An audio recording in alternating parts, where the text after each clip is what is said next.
Hey, Ma, I just want to pay you homage. I wasn't able to be there during your final days. Been about 12 and a half years now. But the blessing is I have you with me now.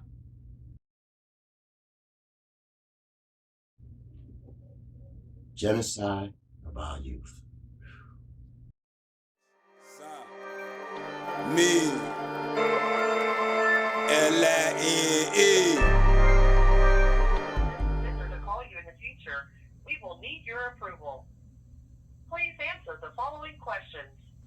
Are you the person authorized to make decisions for their telephone number? Press 1 for yes. Press 2 for no. How you doing? Quinton Cary. Yes. Well, you know who this is. This is the outside plug. And this is a very unique podcast. But before we get started, I just want to ask you how your day is going. What's going on in there? How did things going out in there? I know it can be, kind of rough off and on. Okay.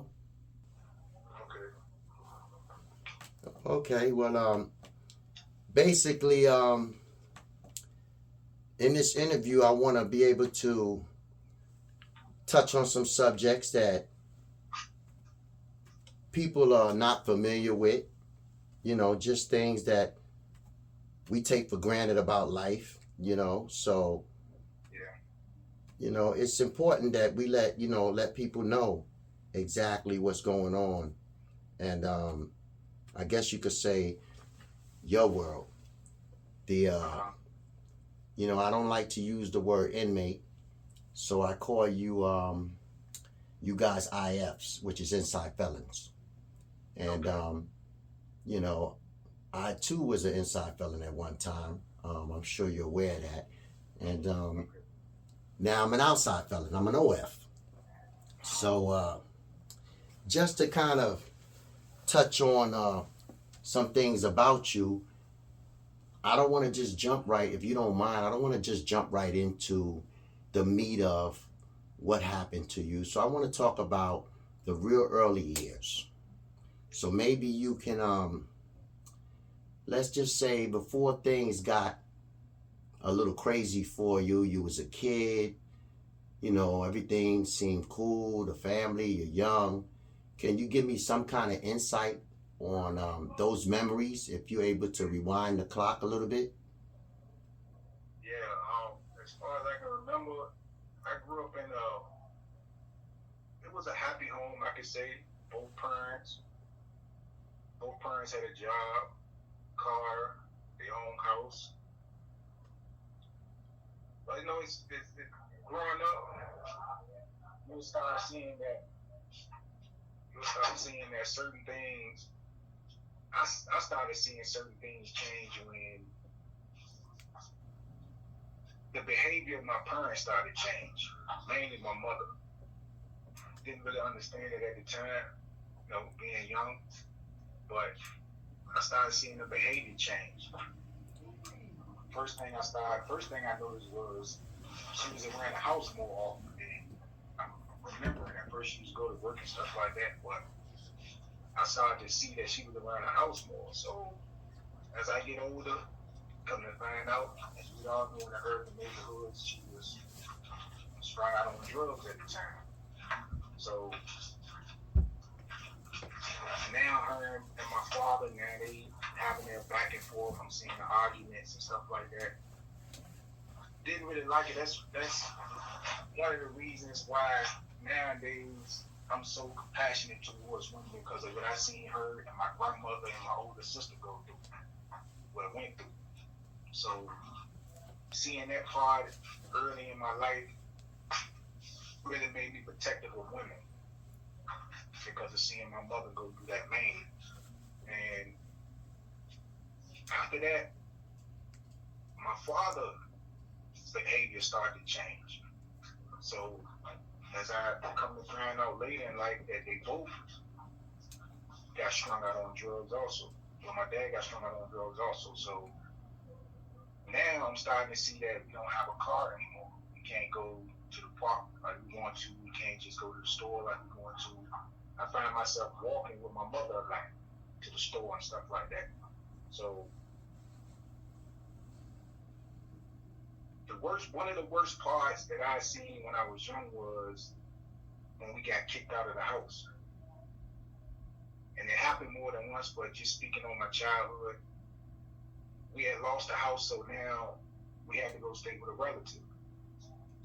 So just getting into a different environment, different rules, it was a lot different during that time because, living with a grandparent, she is a little bit different than it is living with your parents.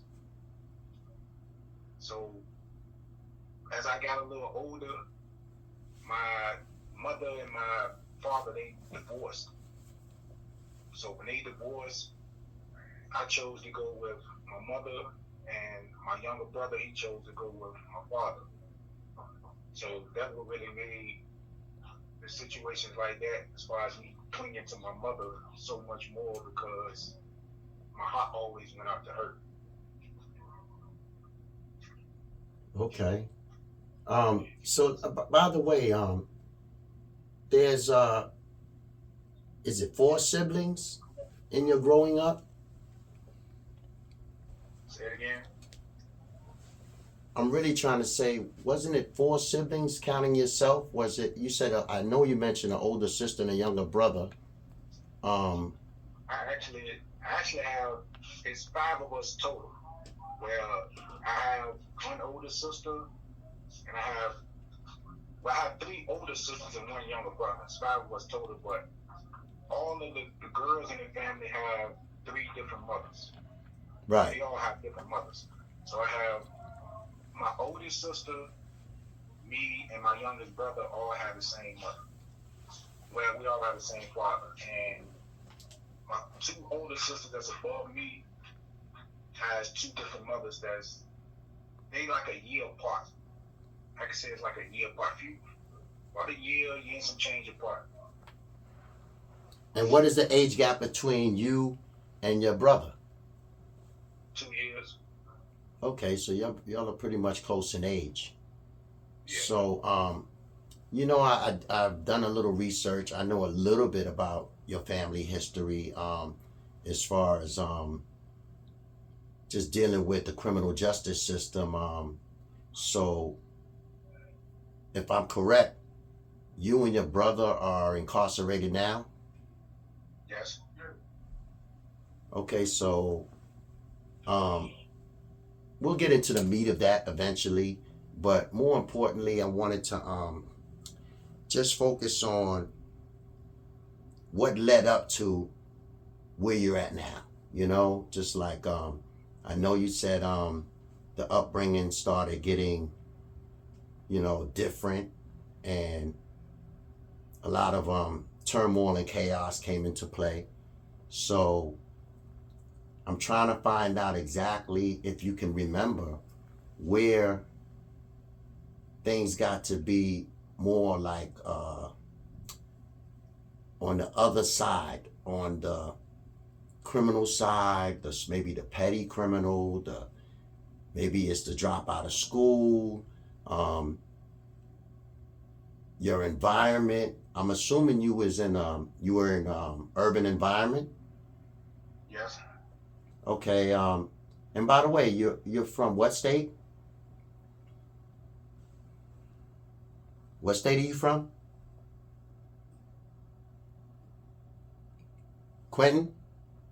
Yes. Can you hear me? Yeah, Virginia. Oh, okay. So, what part of Virginia? Richmond. Richmond, Virginia. South side of Richmond. South side of Richmond. Yeah. I'm pretty familiar with that area. It's pretty rough. It's a pretty rough side of town. What part of South Side, by the way? I was raised up until the age of, I think they knocked down the projects when I think about 13 or 14. I was raised in Blackwell Apartments. Wow. Well, I'm familiar with that area also. So that's a pretty rough projects, Blackwell. So you're growing up in Blackwell. up into your teen years, and well, I guess you can fill me in better than I can tell it. The influences. Were you by yourself? I mean, you said you and your brother are incarcerated now. Were you together back then? Were you hanging out together? Yeah, out of all my siblings, me and my brother the closest. So I guess you said because we the only boy, so but me and my brother the closest out of the rest of my siblings.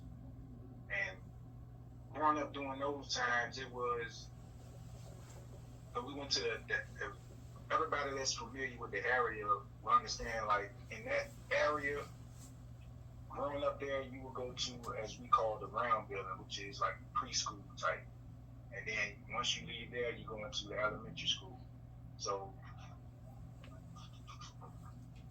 going there was okay, childhood, it was okay during that time, but it really started to change when we went to middle school. Now, with the middle school, we had to go way across town to a school called Mosby Middle School, which is way across town. During certain times, you will have, as we call neighborhood beef, as they say, and we had to actually travel into a rival area just to go to middle school. So while we traveling back and forth, stuff like that, problems occurred during school. So during that time, I got bullied in school. Certain things like that, as anybody that's been bullied before understand that at times that really change your outlook on life. And it really make you, instead of it making me more so somebody that pushes out anger and makes you want to be like a dangerous person, want to harm somebody, I didn't really have that effect. I was more so, it made me more so stay to myself. And I'm that way now. I don't really mingle a lot. I don't really talk a lot to certain people. But I think it stemmed from the bullying during that time. And also during that time, once again, I was kicked out of the house. And I remember this day vividly where I'm coming home from school, so it's like me and probably like 4 or 5 of my friends. So I'm coming home, just got off the school bus, walking home, and I remember my mom, she came to me as fast as she could. As soon as she seen me, I see her running to me, so it's kind of weird, I see her running to me.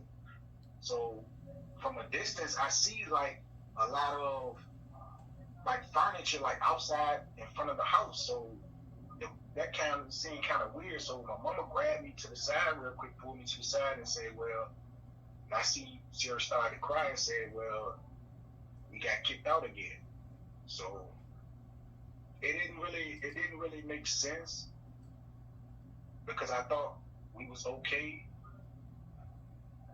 During that time, I know my father was always in and out my life, in and out my life. Well,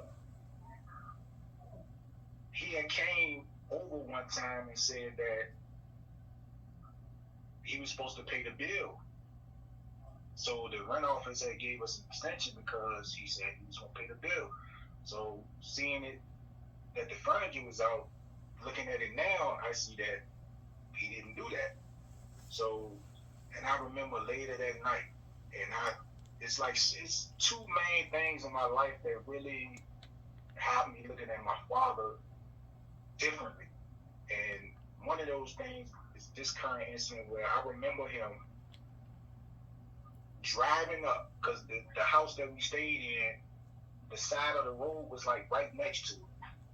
So I remember him driving up, and I'm looking dead at him. And he looked over and seen the furniture out there. I think it was about maybe 8, 9 o'clock at night, so it was dark outside. I remember him looking me right in my eyes, and he just drove off. He didn't inquire about what's going on. Nothing. He didn't stop, he didn't do nothing. He just drove off.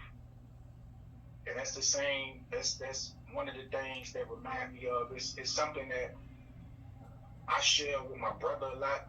Mainly my siblings know.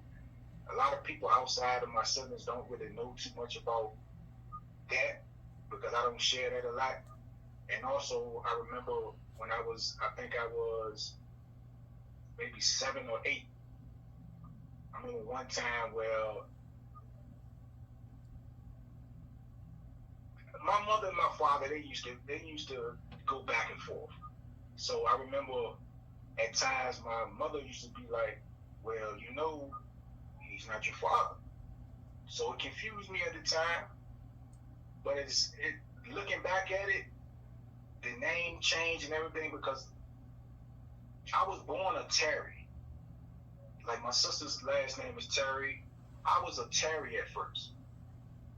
So my name didn't change till maybe about when I think I was about maybe 9 or 10, I think.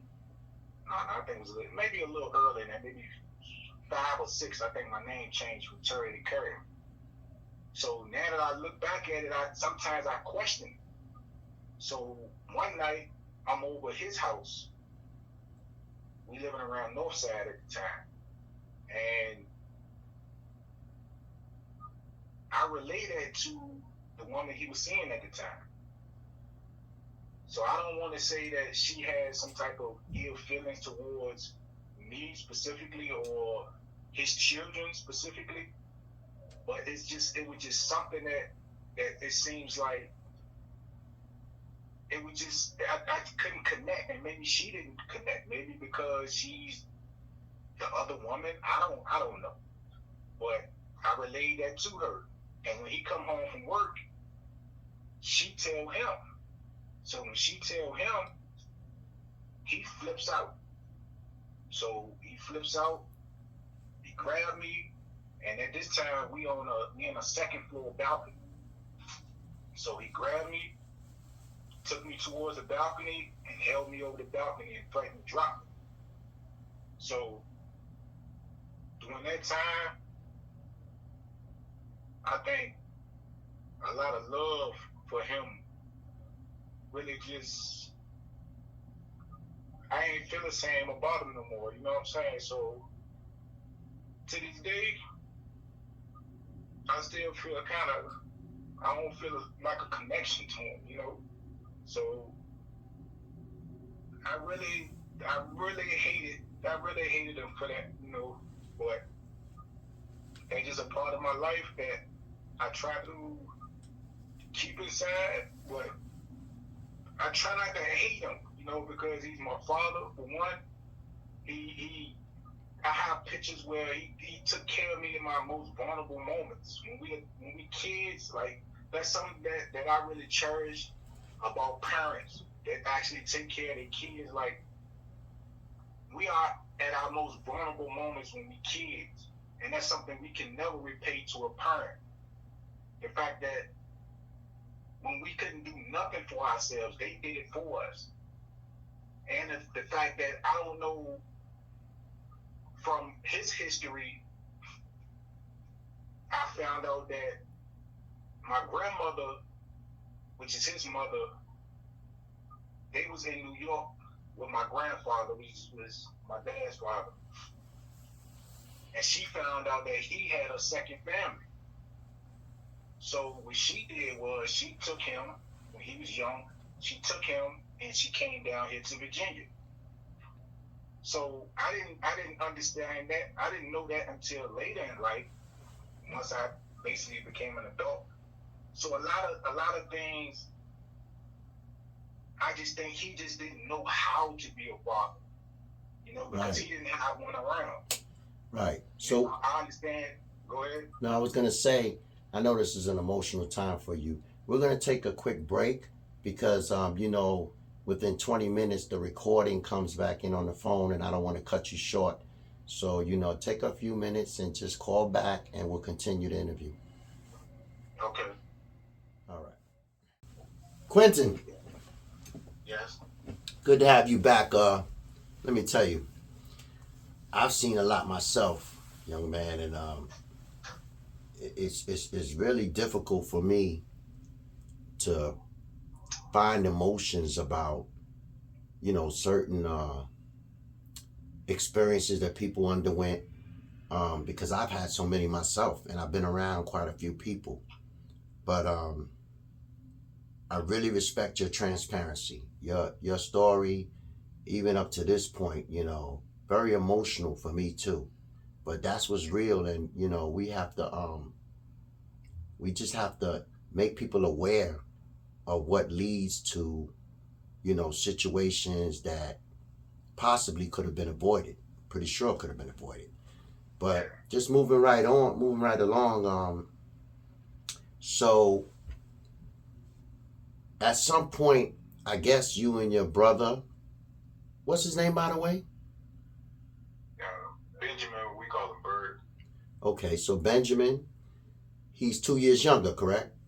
Yes. Okay, so at some point, you and Benjamin, had reunited, got back together, and I'm trying to get an understanding of, what went on that led down to the path of eventually, being incarcerated. Like, what was going on?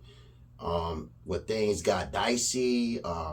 If you say it in layman terms, you got involved or mixed up with the wrong crowd or the streets or whatever. So just to give you a basis of my question, and then you can kind of like just tell me from your point of view, because I couldn't really formulate it in just one question. So I just wanted to give you the format and just let you share that with us.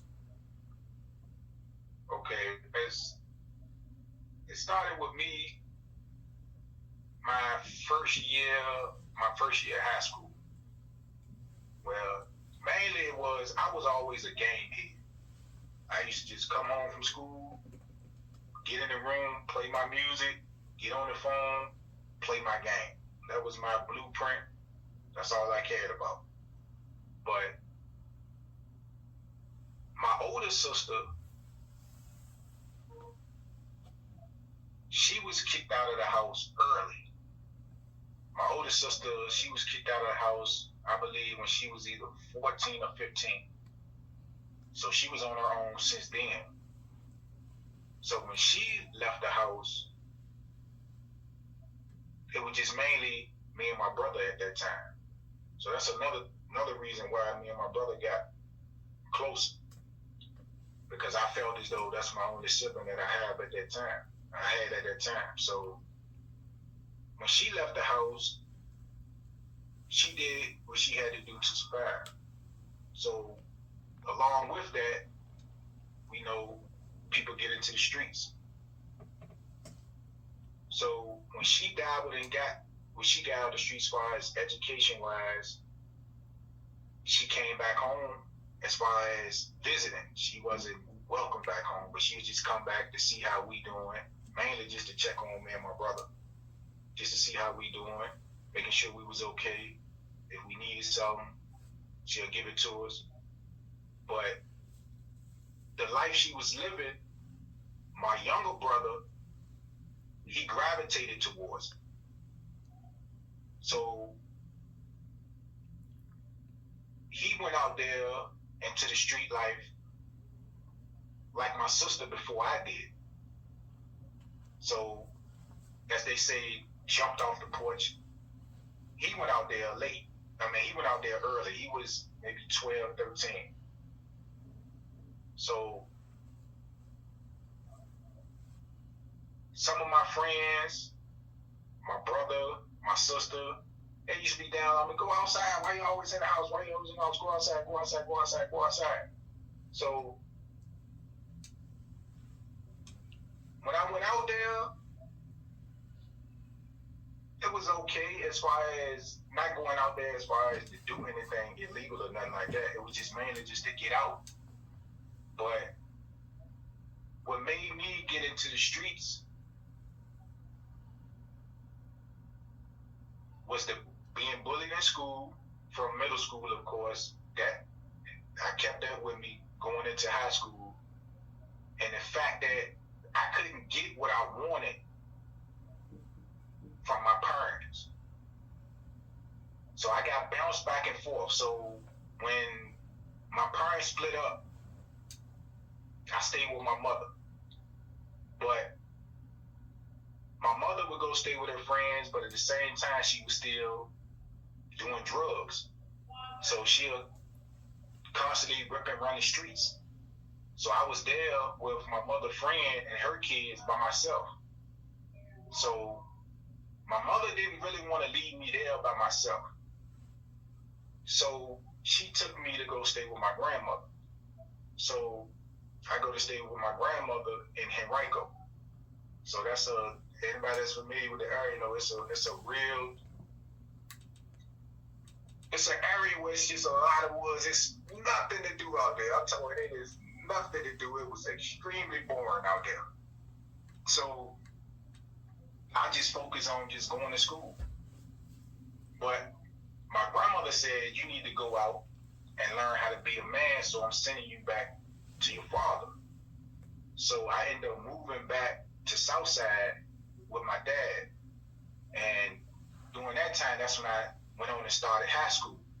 So when I started high school, peer pressure is really, it starts to me, in my opinion, it starts in middle school, but it's really high when you're in high school. So I couldn't really get what I wanted from neither parent. And at that particular time, I was 15. So I didn't really know about going to get a job or nothing like that.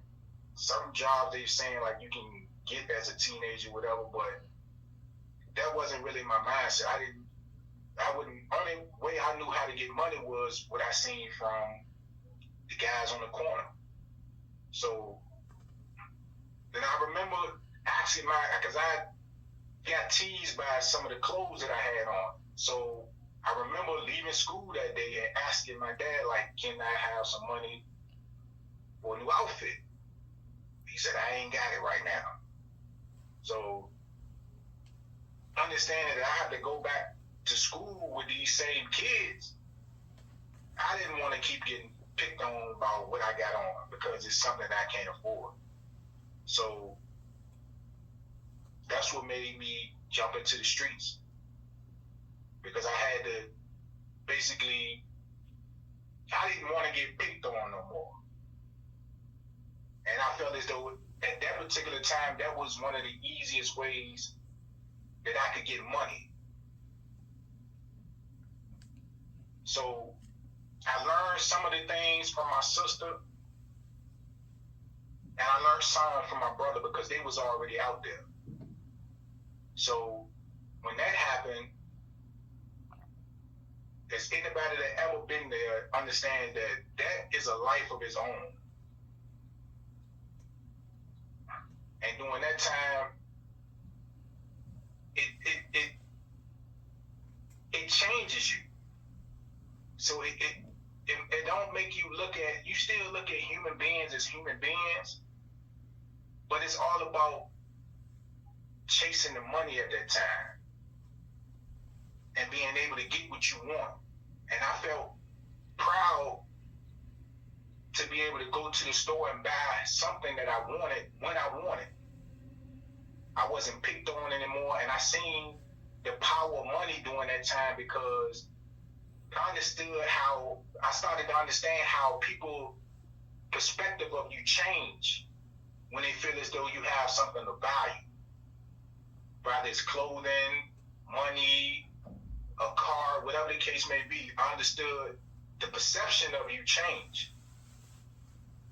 And that made me want it even more. So it went from me just being out there just to get something that I wanted so that I won't get picked on, to just chasing something that I seen that people respect me even more now because of what this brings me.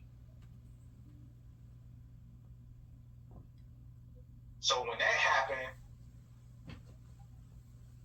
I got into some trouble with some guys around the neighborhood because as everybody that's from Richmond understand that it's a territorial beef in that area. Where Southside may have problems with Churchill, or Churchill may have problems with William Court, or whatever the case may be. So and how the area is, you could be from Southside, and whoever's from that area, not specifically you, but whoever's from that area could have a problem with somebody from a different area. And even though you didn't do anything, it's like a blanket over the whole area. So if for example, if I go to another neighborhood that area Southside is having an issue with, the fact that I'm from Southside puts me in danger, even though I didn't do anything.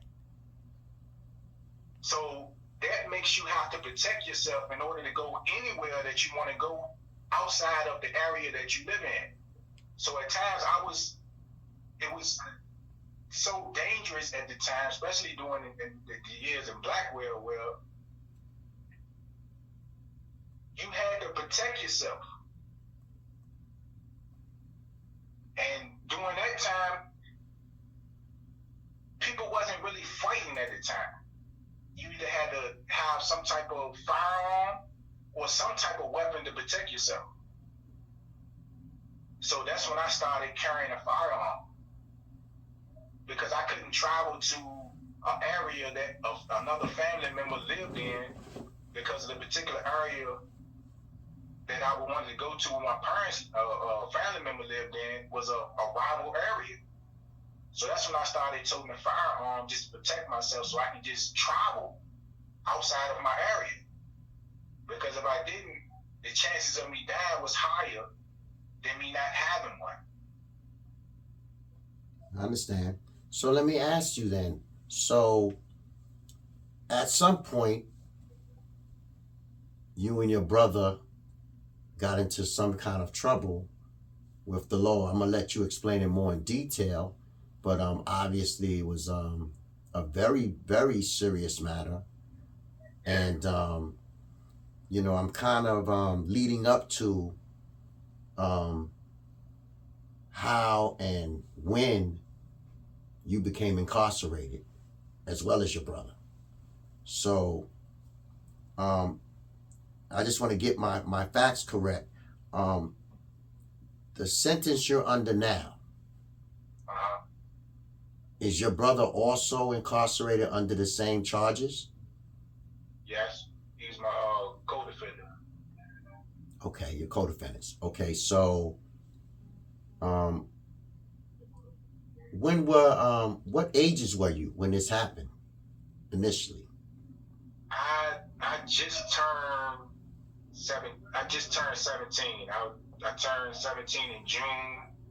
I got incarcerated in July, and my brother was 14, about to turn 15. His birthday in August. Okay, so you're juveniles. So your brother's 14, you're 17, and what were the charges? Well, basically, what's the primary charges? Mine was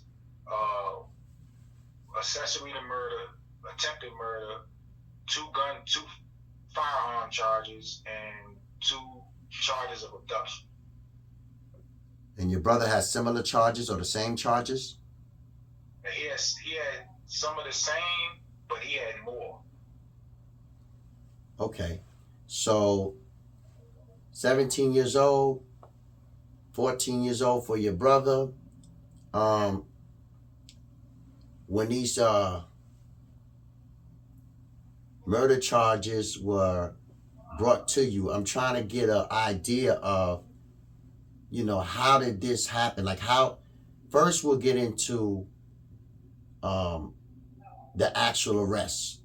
How did that happen? How were you approached? Where were you? What was going on? Kind of take me there. And then we can, possibly get into, the circumstances around the actual charges itself. But I would really like to know, how did they, as juveniles, I'm trying to imagine, like, was it a situation where you were caught at the scene, or was it a fugitive thing? I'm trying to understand that. Well, everything happened on a Friday night into Saturday morning. I wasn't arrested until Saturday night, I think around maybe 9, 10 o'clock at night. I was approached by a detective. I was with a friend in front of my house, and I was approached by a detective. And the detective asked me my name. So when I gave her my name, she said, "Well, you under arrest." So when she said you under arrest, she placed me in handcuffs and put me in the back of the police car. So when I got in the back of the police car, she said, "Well, where do you live?" So when I pointed to the house, she drove to the house and told my mother at the time, because I was staying with my grandma, my mother was over there at the time. She told my mother that basically I was being arrested. So when she ran out the house, she was coming closer to the car. So she was like, "Well, what's going on? What's going on?" She kept my mother at bay and told her, like, "No, you can't see him. If you want to see him, you have to come down to the precinct." So when she said that, she got in the car, drove me off, and took me to the precinct. So during that time, my mother and my dad was inquiring about where was I. And to this day, they actually testified that they wasn't giving any information about where I was. So you was by yourself at this time when they took you to the precinct? Where's your brother? He was already incarcerated. Oh, so they incarcerated your brother and you didn't know it when they came to arrest you.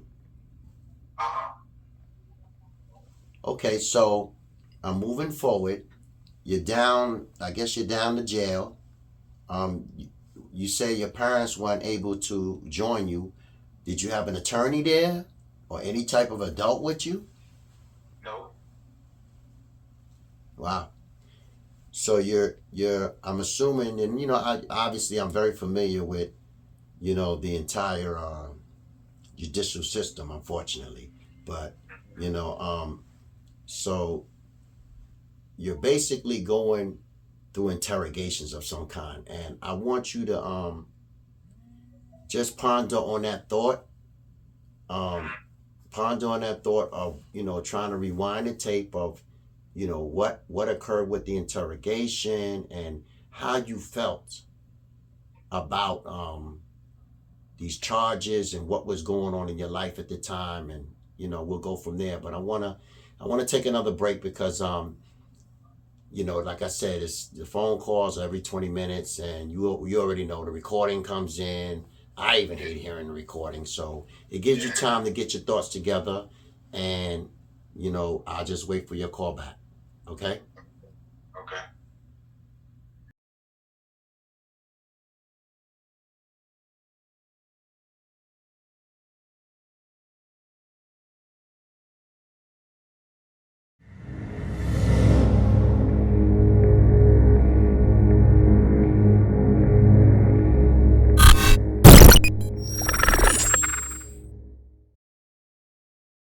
Quinton, you back? Yes, sir. Okay, so just show a little transparency on my end. I this is really like intense for me because, and I just appreciate your transparency because I've been there too, and just just a reminder of some of the things that you went through, I can relate to. So I know this is a lot, and to be able to share that is a big deal, and blessings will definitely come your way. It's come your way so far. I already see it, just your mind state. But anyways, I want to get back to we left off when you were down to jail and you were by yourself and you're dealing with the detective. So you take it from there. So going downtown to the precinct, I felt like the longest ride I've ever took in my life. So when I finally get there, I see my other co-defendants there. So I see my brother, and we have 2 other co-defendants. We all juveniles. So they separate us. So they have me sitting at one desk. They have my brother sitting at one desk across the room, and they have my other 2 co-defendants actually in a separate room from me and my brother. So when they take me into interrogation, they basically interrogate me about basically what happened during that time, what happened that night. So they never once asked me, as far as like crimes or anything like that. They just told me, the detectives told me, said, okay, I'm gonna read you your Miranda rights. So he read me my Miranda rights, and then he said, well, I'm gonna tell you what I know. So he basically started saying what he know. So when that happened, he said, well, what do you want to tell me? So I told him I didn't want to say anything. So he said, well, you going to tell me something? I said, well, I don't know nothing. I'm not going to say anything. So he kept pushing and kept pushing and kept pushing. So he started saying, well,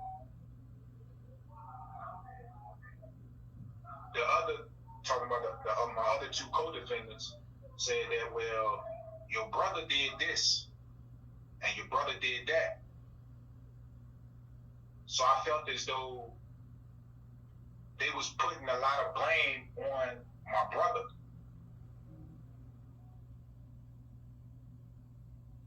So I started saying, well, basically I told them, okay, no, this is what happened. As far as like, no, I take responsibility for what I did.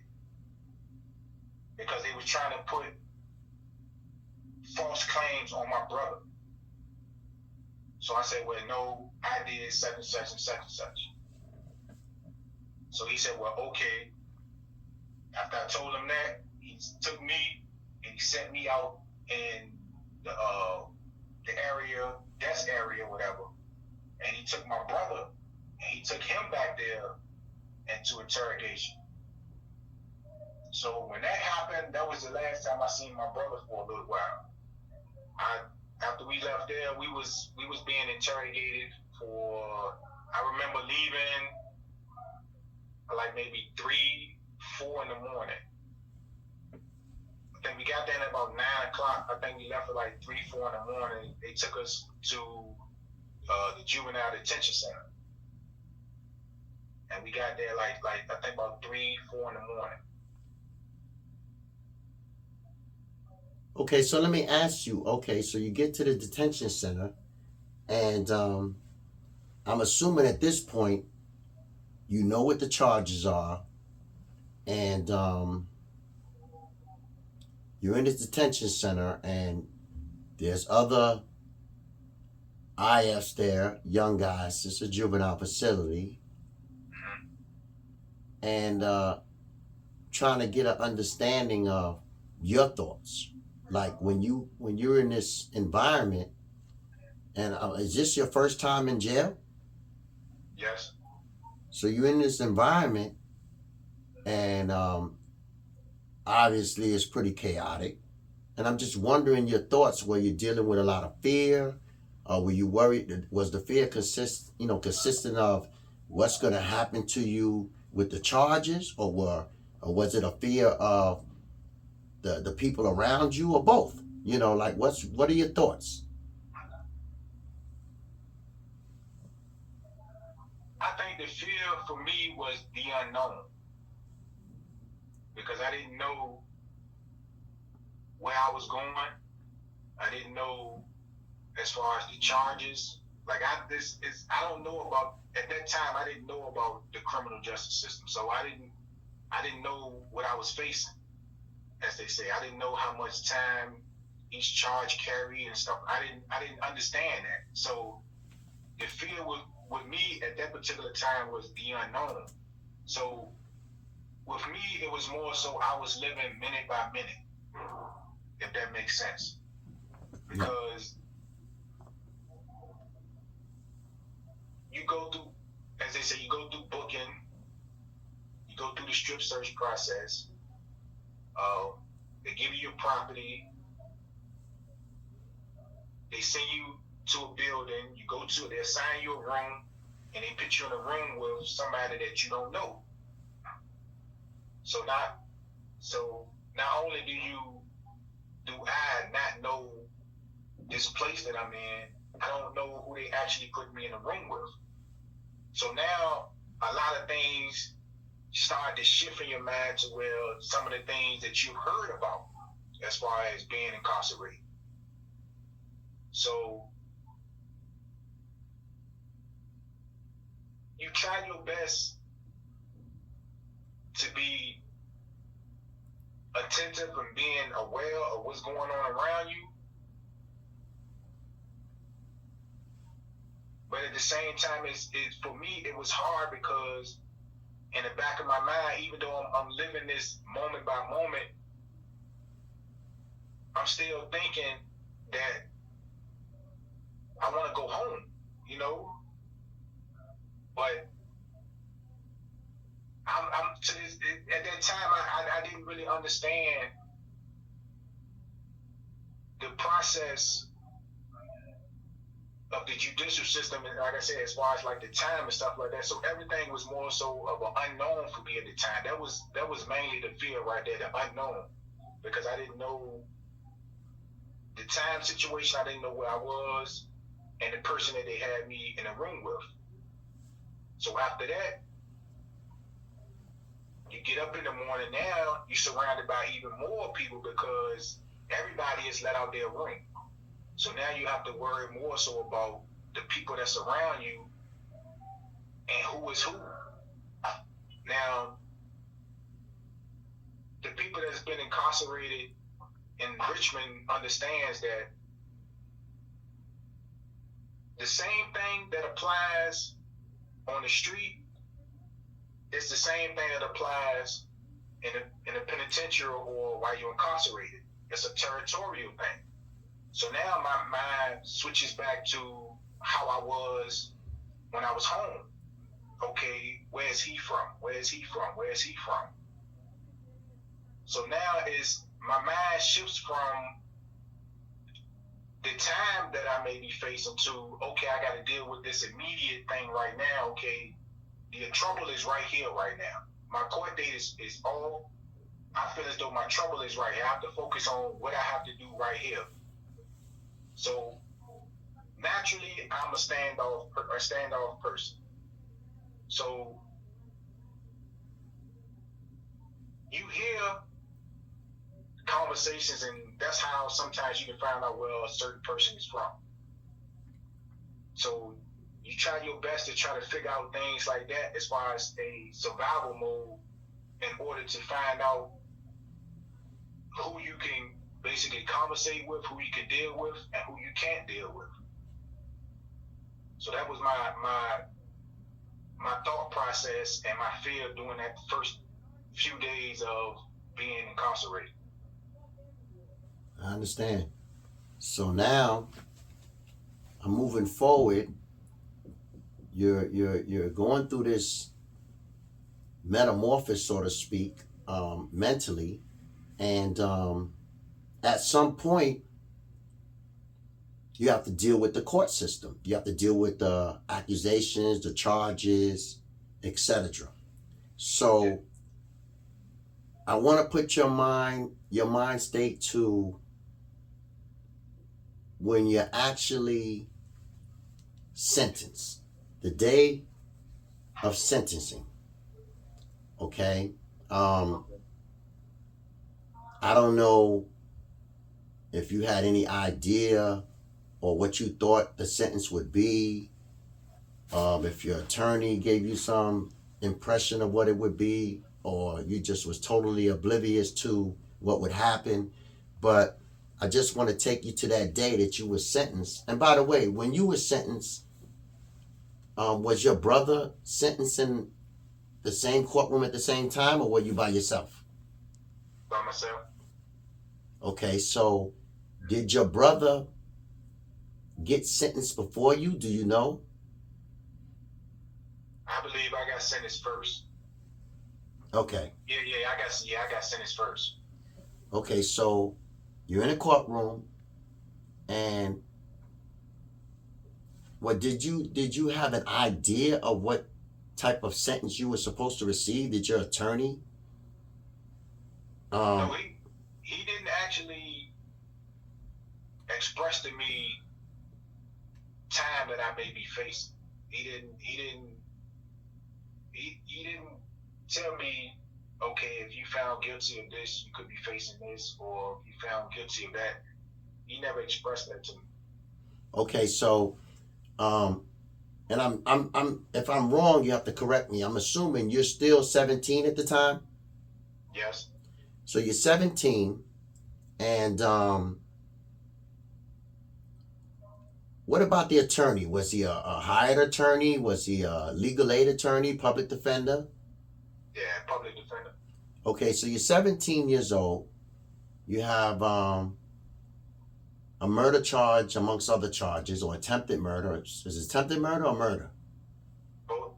Okay, so you have murder and attempt murder, and you're 17. You have public defender, and how was your outside support as far as just mentally? Were there visitations? Phone calls, letters? Was it small, or one person, or everybody, kind of was there for you? Did you have a support blanket while you were going through this? Yes, actually, some friends from the neighborhood, my grandmother, my mother, and my father occasionally. Okay. So this sentencing day, you go in the courtroom, and you took ownership, you said earlier, to what role you played in the actual offenses. So you're going to get sentenced, and the sentence comes. The judge gives you a sentence. If you can remember, and I'm sure you can, because those are just moments you never forget.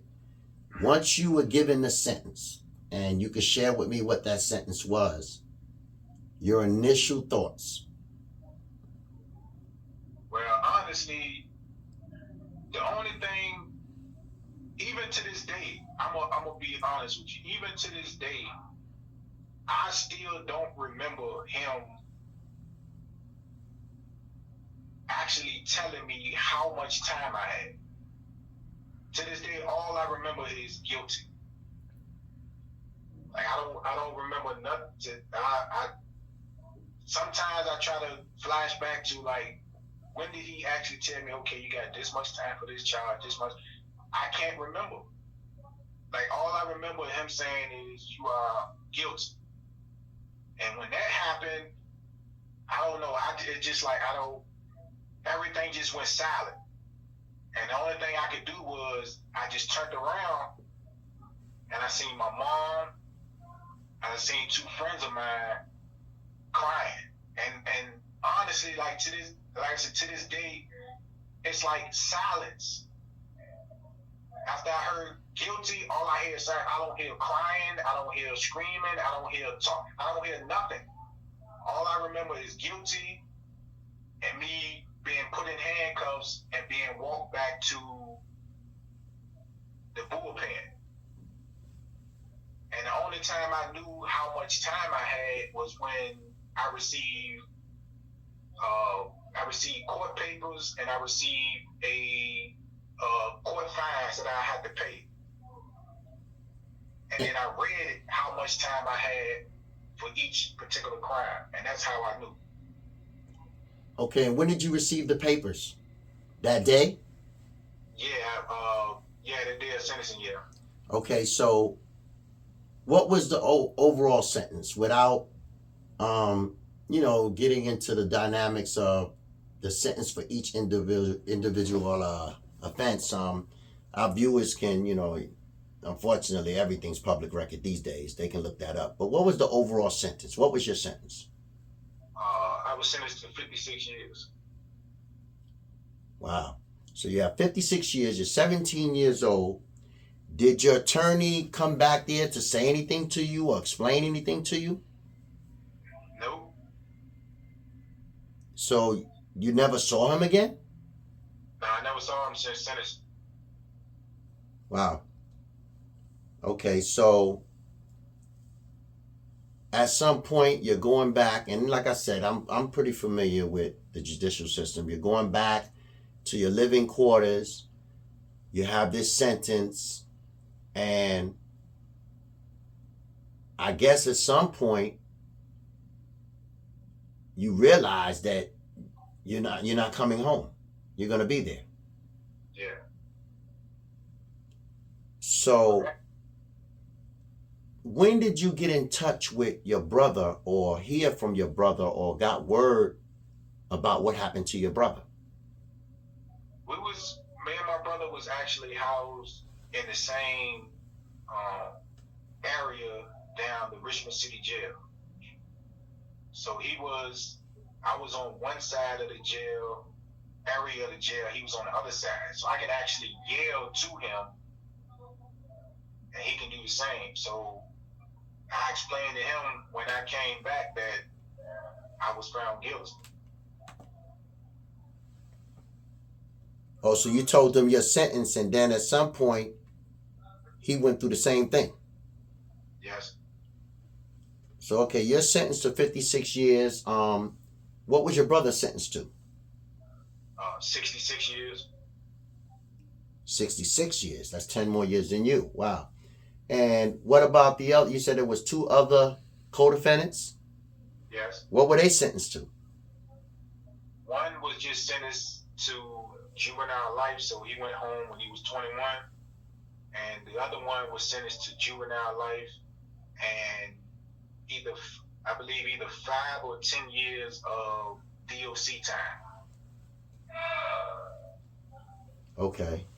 So they got off a lot lighter with the sentencing, obviously, the other 2 people. So you're in the juvenile facility. Now, I don't want to assume, but with these type of offenses and these type of charges, from the day you got arrested, did you ever get back out again, like on bonds or anything of that nature? No. Did your brother get out, like maybe bond or something? No. So from the time you were 17 and your brother was 14, you've been incarcerated. Yes. Okay, so how old are you now, Quinton? 38. 38. So that's over 21 years. Am I correct? Yes. Okay, and so your brother, let me see, 14, 21, pretty good at math. That's about 35. So your brother's about 35 now. Yes. Okay, so I want to get into this journey because at some point, being in the system, you're in a juvenile facility. So at some point, you end up going to an adult facility because you're going to be, 18, I think it is, or 21. Is it 21? Yeah, you leave once you turn 21. Okay.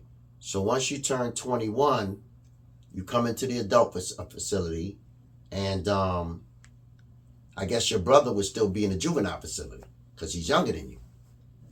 Yes. Okay. So you're in an adult facility at 21 years old. The question is, do you have the same feeling going into the adult facility just making that transition into the adult facility, do you have the same feeling as you did when you first entered the juvenile facility?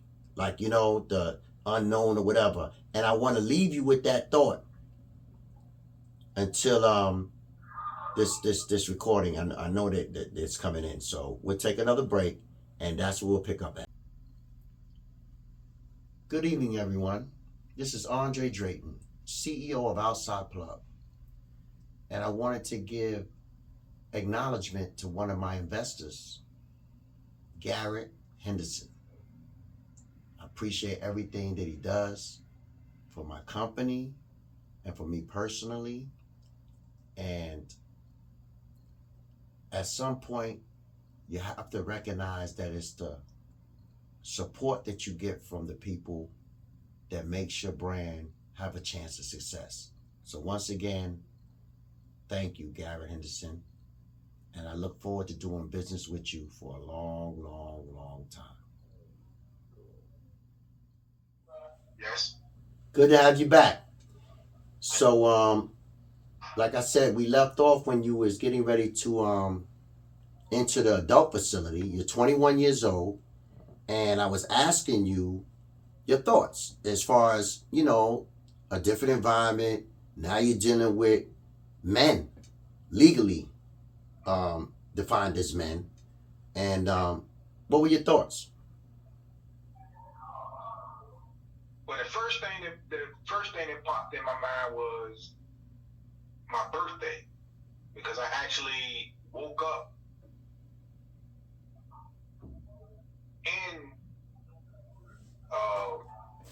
the penitentiary 21. So, you actually think about, okay, 21, you flashback about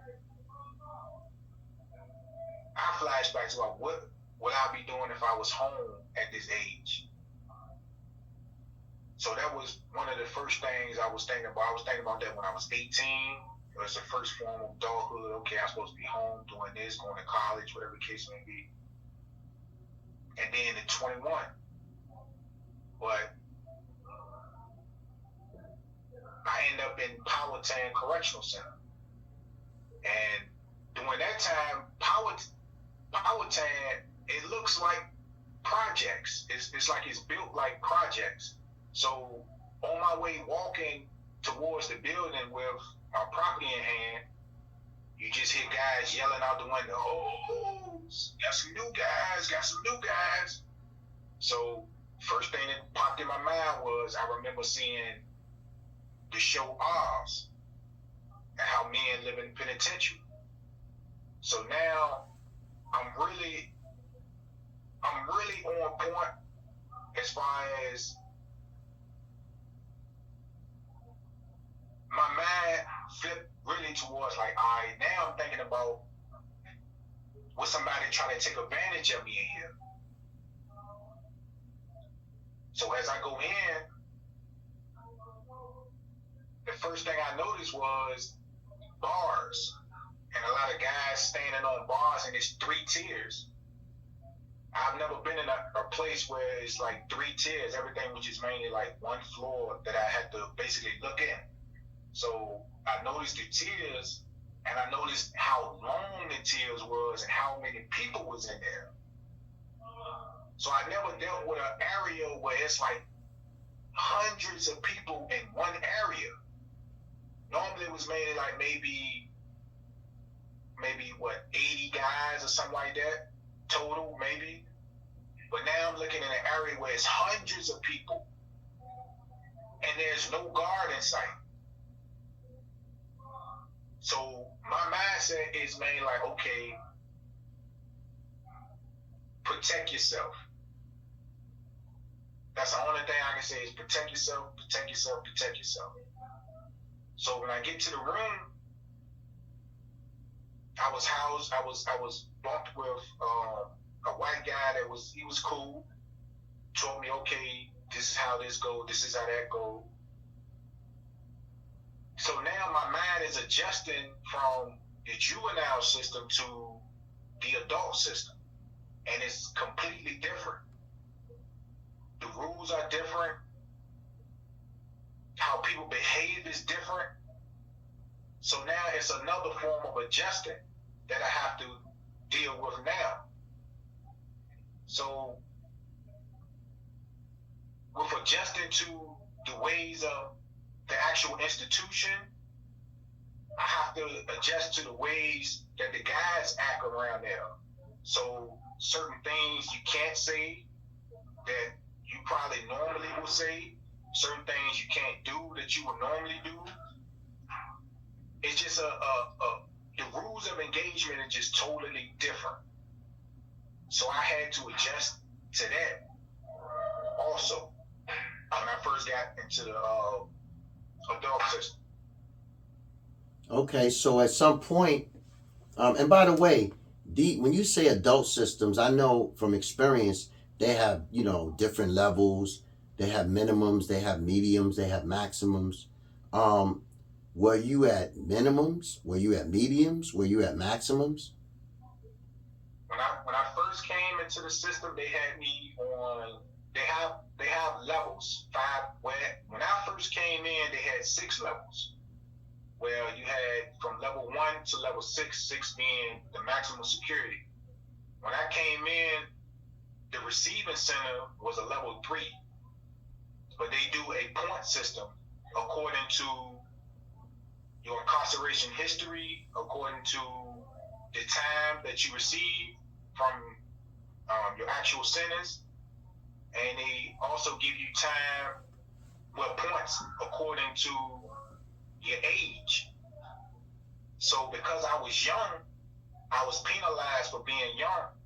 So my points was elevated because of my age. So I got more points for that, and that ended up sending me to a level 5 penitentiary.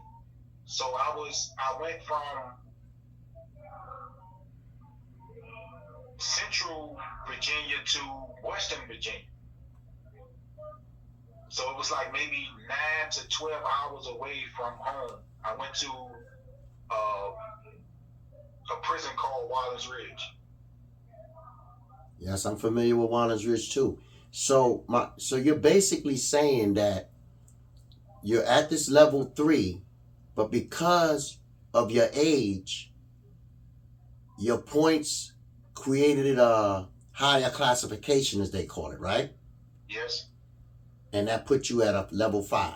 21 years old. Yes. First time in prison. Okay, so I'm assuming you're going through your journey, and you know, I know just obviously in those type of environments there's bad days and good days. You know, there's days that, you know, a lot of drama and traumatic things occur.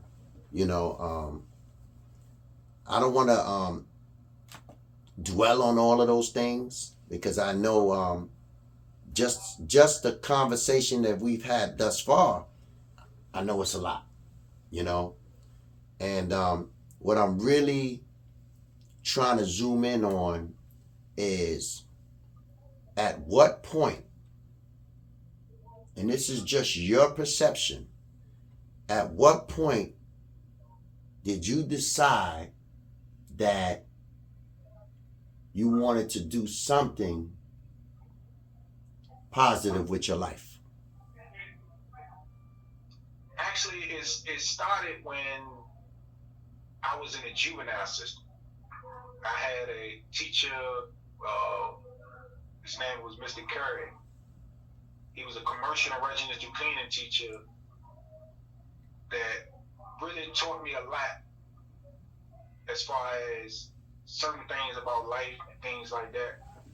But we used to actually sit down and play Scrabble, and we used to talk about life and things like that. But going through commercial and residential cleaning class, I did that. I did barbering, and I did electricity. And the bulb really popped when I seen how much a person made for just fixing a porch light. They get $150 just for at that time it was $150 just for fixing a porch light. So I said, what? So the teacher was like, yeah, this just some of the work that some of the pay that you actually do with this particular trade. So I said, well, okay, that sparked it. But what really got me was one day I'm just watching a show on when I'm at Wallace Ridge and watching a show on BET called Rip the Runway. It's a show about clothing. So when I seen it, I just seen a bathing suit and I said, man, I can do something better than that. You know, so that was really got me into trying to venture out and be an entrepreneur. So when I first started, it was rough because even though I learned to draw when I was young, when I went into the streets, I basically lost the gift. So trying to get back into drawing, it took a little while. So I had to learn from a guy that I got close to in there, to where he taught me how to actually draw the model and actually put your design on the model. So when I started doing that, I started seeing an image in my mind about how I wanted certain clothing to look. Because one thing that I really appreciate is the creativity in designing. Because it's really no principle in designing. Like, you see some of the most outrageous things on the runway, but it's all about creativity. And creativity, to me, is just expressing who you are within and being able to express it through clothing or through fashion or through, if you into hair designs, nail designs. I just like to basically express myself, and maybe that's come from me being so withdrawn for so many parts of so long in my life. I can now express myself through my clothing. So that is what really sparks. That will really spark my entrepreneurship. Watching that Rip the Runway show on BT. That's impressive. So you basically you found an outlet. You found a way to, you know, like you said, express yourself and release your creativity, and I guess have a purpose. It became a passion. Yeah. Okay, that's great. So you're going through this transition. You're getting familiar with I guess entrepreneurship and what you want to do with your life. But let me ask you this: during this transition, did you ever feel like you still had hope? Did you ever feel like you would one day be released, or did you feel like, well, I'll just create these fashionable designs even if I don't get out? I mean, what were your thoughts? What did you think? Actually, I didn't think I was gonna ever get out, to be honest with you, because my release date, I will be 61 years old. So I went through a really dark time during my first part of incarceration when I was in the juvenile system. I went through a real dark time to where I was contemplating suicide. You know, I even tried it. A lot of my family members don't know about that. Only people that are real close to me, I've expressed that to. I can count on one hand how many people I expressed that to. But. And what would you say? Obviously, I'm so grateful you're still here with us. What would you say changed that thought? you know, to want to have a desire to continue life? What changed that thought? Was it the designs that you found an outlet to express yourself? What was it? It was my mom first, because I felt as though I could see the pain in her face when she came to visit me when I was in the juvenile system.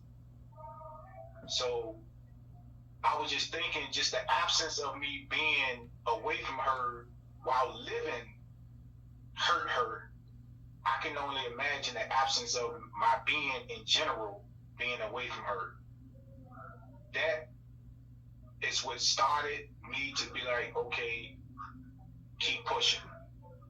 But when I found the outlet and expressing myself through fashion, I just felt happy doing it. And that right there really motivated me to keep on going. That's great. So now you as a matter of fact, speaking of fashion, I hear you talking about entrepreneurship. Obviously you've learned a few things. I can tell you're using big words there over there, Quinton. Entrepreneurship. So that's very impressive. What's going on with that? Are you still inquiring about it? What are you doing? Actually, I created a business called CoShare, COSHAR LLC. CoShare, because as you know, me and my siblings, we was really separated. No fault of our own, but we was really separated. My sister, oldest sister, being kicked out the house early. Me not really knowing my other two sisters because they live with their mother. And my brother, we being close, but when my parents divorced, him leaving. So I created a company called CoShare because I wanted us all to co-share ownership of this particular business, like a parent company business. See, I love, as you know, to do fashion. So I'll do the fashion part of the business. My brother loved music. My brother would do the music side of the business. And my sister loved hair. She always, my oldest sister, she really loved hair. So she can do the hair side of the business. And I wanted us all, because it's 5 of us, I wanted us all to own 20% of this company. That's impressive. So we all co-share ownership of this company. That's why I named it CoShare. But within my branch of the business, because of what I went through as a child and how much love I have for my mother, and how much love I have for my sisters, I created a company. I created a line called She's Boss, because I seen what my mother and I seen what my sister been through. So She's Boss is about an attitude that a woman has coming from something that, or overcoming something that she didn't think that she could, but she ended up overcoming it anyway, no matter the odds that society has put her through. Wow, impressive. So that's what I came up with, the company CoShare for me and my siblings, and for me exclusively, for my fashion, and for the women that I feel as though we all know that society give women a raw deal consistent. And we just seen with the Dobbs case, with the abortion thing, I just feel as though a woman should always have the right to choose what she want to do with, not only with her body, but with her life. And that is what She's Boss is about, an attitude and the freedom of expressing and the freedom to be able to do whatever she want to do when she want to do it. That's very deep. I really like that, and I'm trying to focus on your thoughts and your mentality while all this is going on, and I can only imagine. And I'm wondering at some point, you sound like you have some good news or you're enthusiastic about something, because you said at first you thought you wasn't gonna never come home. Well, obviously you're still incarcerated. So, is there some new development? Am I missing something? Yeah, in 2020, Governor Northam in Virginia passed a bill that any juvenile that was sentenced to 20 years or more is eligible for parole after he's completed his 20th year. So Wow. I was eligible for parole after 2021. Wow. That's a lot. Okay, so well, obviously you've been locked up more than 20 years. You've been incarcerated more than 20 years. So let this automated system come in again, and we'll pick up with that when you call back, okay? Good to have you back. So we left off, you was telling me about this new law that allowed you to be eligible for parole after 20 years of incarceration, right? Yes. Okay, so I'm trying to figure out, this you've done more than 21 years, right? That's correct. Okay, so did you see the parole board? Was it good? Was it bad? What happened? Actually, I haven't seen the parole board yet. You haven't seen the parole board yet. But you said after 20 years, this new law would allow you and your brother to see the parole board. Yeah, that's definitely what the law states. Me and my brother been trying to basically, we wrote the courts. They saying that they don't actually have record of us actually being housed in a juvenile facility. And they say they actually don't even have records of us actually being incarcerated. That's specifically the first day we got incarcerated. So they can't really, as far as what they saying, they can't calculate our time until we came into the adult system. So as far as I know, they saying, my counselor says that my parole date was set for 2025 because they only have record of me coming into DOC, which was in 2005. Okay, well, let me understand this now. What year were you initially incarcerated? From the time of the arrest? I first got arrested July 13th, 2001. 2001. And that goes the same for your brother, right? Yes. Okay, so 2001 in July. And both of you never got out on bond, is that correct? Yeah, I never got on bond. Okay, so that's obviously over 20 years. So there's got to be some type of paperwork showing that you were arrested in July of 2001. There's got to be some paperwork showing that you were sentenced around that time. Yeah, that's true. I actually have my sentencing order that shows that the date I was incarcerated, the charges, and the time that I received from the actual charges. So obviously there's some type of oversight, a real egregious oversight, and some type of negligence on behalf of the system. Well, aside from this interview, one of the things that I do with Outside Plug is help situations, help advocate for situations such as yours and your brothers.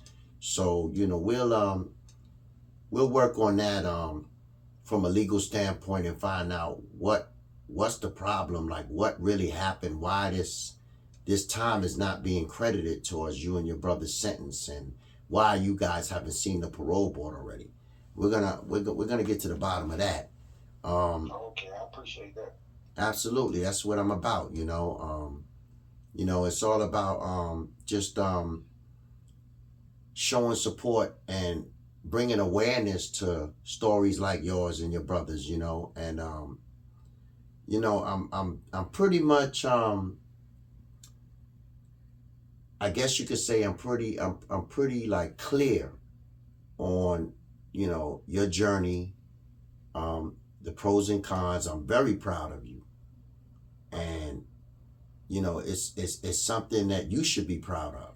It's a big deal to evolve to the man that you've become. You're into entrepreneurship, and you found a purpose, and so hypothetically, and I really believe that your day is coming to be reunited with society, and Outside Plug would definitely be there every step of the way. If you need any assistance, I've been in the system before. I came out. I also changed my life around, and that's the pleasure I get. Just helping brothers with a blueprint to do positive things with their life and find some satisfaction out of life. So I guess you pretty much listed your goals. I'm assuming that if you were to be released, you would want to pursue your entrepreneurship. Yes, definitely. Well, I'm gonna tell you, brother, the technology out here is something else. I'm still learning things, and it's really great. It's overwhelming. I mean, you can really take your goals to another level. Just have the passion, stay focused. I can show you a few things, and then there's some things it seems that you're really good at rehabilitating yourself. Some things you'll be able to show yourself out here. But like I said, my staff and myself will always be there for you, and basically you're one step from the door. Just keep your spirits up. You can call me anytime, contact me anytime. If you just want to talk, it doesn't have to be an interview, Okay. And I'm rooting for you, man. And I think what you did today is a very big deal. It's something that a lot of our people can reflect on. Unfortunately, we a lot of our people go through this, so we have to bring awareness to this. I don't know if you're fully able to answer this question right now, but down the line, I would like to hope that Outside Plug really affected your future and your life in a positive way. That we were able to do some good, make a difference. So with that being said, I'm gonna close this interview. You already know that I'm going to post it on my platform. This is a very, very momentous day for you as well as myself. And I appreciate your transparency and your realness. Thank you. All right, well, take it easy. And like I said, I'm here. You know the number. And just be safe, be careful. And like I said, we'll talk more about this parole situation. I'm very disturbed about that. Okay. We'll see what we can do about that. I have a few resources, know a few people, and that's one of their specialties. They specialize in dealing with paroles and advocating for brothers like yourself. So we're gonna get on top of that and see if we can get you home and get you to represent as some big time designer and empowering women. Hey, I'm all for that. The women are gonna love that, and it's a great thing you're doing. So keep your head up, my man, and stay safe, and we'll be in touch, okay? Oh, thank you. you. I really appreciate everything you're doing, too. Good evening, everyone. This is Andre Drayton, CEO of Outside Plug. And I'd like to give acknowledgement to my production team, specifically Precious Moore. You can follow her on social media with the link below. And I'll tell you, she's really good at what she does, and she can really help your brand. Hope to see you soon. Got me in corporate seats and turning urban griefs to millionaire beliefs. Yeah. Big face Benny, bitch. Side. Me. L-I-N-E.